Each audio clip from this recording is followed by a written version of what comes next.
Hello friend, chemistry with खुशी में आपका स्वागत है। आज हम समझेंगे आर्जिनेज एंजाइम को डिटेल्स में। आर्जिनेज एंजाइम जो होता है वे मैग्नीज +2 कंटेनिंग एंजाइम्स होते हैं, जिसमें इसका रोल यूरिया साइकिल में इम्पोर्टेंट होता है। और क्या करता है, यह आर्जिनिन को ऑर्निथीन और यूरिया में हाइड्रोलाइज कर देता है। इसमें 2 मैग्नीज आयंस एंजाइम होती हैं जो एक्टिव साइट पर एक दूसरे से 3.3 एंगस्ट्रॉम पर होती हैं। इसमें मैग्नीज आयन ए और मैग्नीज आयन बी होती हैं। जो मैग्नीज आयन ए होता है वह 5 डोनर से सराउंडेड होता है और मैग्नीज बी आयन जो होता है वह 6 डोनर से सराउंडेड होता है। इसमें कौन कौन से 5 डोनर्स होते हैं? हिस्टडीन 101, एस्पेरिटेट 124, एस्पेरिटेट 230, एस्पेरिटेट 232 और एस्पेरिटेट 128 होती हैं। और इसमें क्या होता है, मैग्नीज आयन बी में जो होता है वह 6 डोनर से सराउंडेड होते हैं, इसलिए इसकी ज्योमेट्री क्या होती है, ऑक्टाहेड्रल होती है।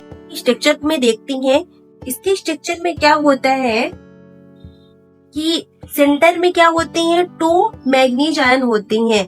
जो मैग्नीज आयन ए होता है उससे हिस्टडीन 101 और एस्पेरिटेट 128 बाइंड कर रहे हैं, और मैग्नीज आयन बी जो है उसमें एस्पेरिटेट 230 और हिस्टडीन 126 बाइंड कर रहे हैं। एस्पेरिटेट 124 और एस्पेरिटेट 232 जो होते हैं वो दोनों मैग्नीज आयन को ब्रिजिंग करके कनेक्ट करते हैं, और हाइड्रोक्सिल आयन सेंटर में ब्रिजिंग रोल करते हैं। जो एस्पेरिटेट 128 होता है उसका स्पेशल रोल होता है। स्पेशल रोल क्या होता है कि यह ऑक्सीजन हाइड्रोक्सिल ग्रुप और मैग्नीज आयन के बीच में क्या करता है, ब्रिजिंग करता है।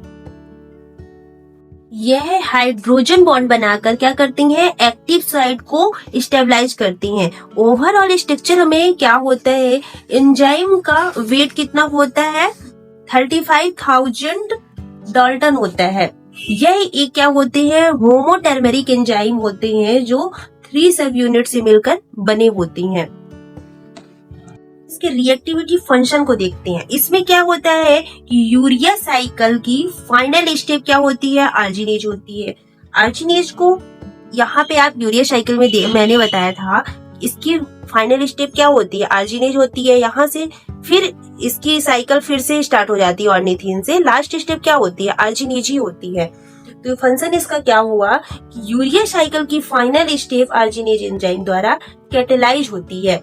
रिएक्शन में आप देखेंगे कि ऑर्निथीन से क्या ऑर्जिनेज से क्या, ऑर्निथीन और यूरिया, मतलब यह एंजाइम ऑर्जिनिन को तोड़कर क्या करता है, ऑर्निथीन और यूरिया बना देता है।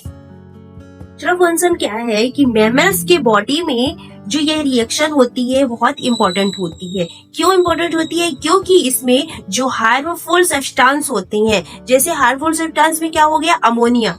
अमोनिया जो होती है वह सेफ फॉर्म में यानी यूरिया के फॉर्म में कन्वर्ट होकर बाहर निकल जाती है।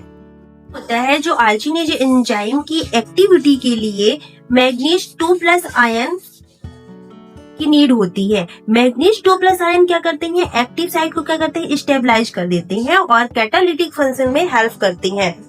अब यहाँ पे क्या देखते हैं, जो मैमल्स होते हैं उसमें 2 आइसो एंजाइम प्रेजेंट होते हैं। कौन कौन से होते हैं, आर्जिनेज फर्स्ट होता है और आर्जिनेज सेकंड होता है। आर्जिनेज फर्स्ट जो होता है यह कहाँ प्रेजेंट होता है, साइटोप्लाज्म में प्रेजेंट होता है, और यह एंजाइम हेप्टोसाइट में यानी लीवर सेल में प्रेजेंट रहता है। इसका वर्क क्या होता है, यूरिया साइकिल को चलाना और अमोनिया डिटॉक्सिफिकेशन करना। जो आर्जिनेज सेकंड होता है वह माइटोकॉन्ड्रिया में प्रेजेंट होता है। जो एंजाइम यूरिया साइकिल में डायरेक्ट रोल नहीं करते हैं, ये आर्जिनिन और क्या, ऑर्थिनिन के कंसंट्रेशन को कंट्रोल करती हैं। अब जो आर्जिनेज होता है उसमें नेचुरल टेट्राहेड्रल इंटरमीडिएट का फॉर्मेशन होती हैं, जो मैग्नीशियम 2+ सेंटर के द्वारा क्या करते हैं, स्टेबलाइज्ड हो जाती हैं। आर्जिनेज सेकंड जो होता है वह मेटाबॉलिक बैलेंस मेंटेन करता है। मिलते हैं नेक्स्ट वीडियो में, तब तक का वीडियो को लाइक, चैनल को सब्सक्राइब, कमेंट करना ना भूलें। Thank you.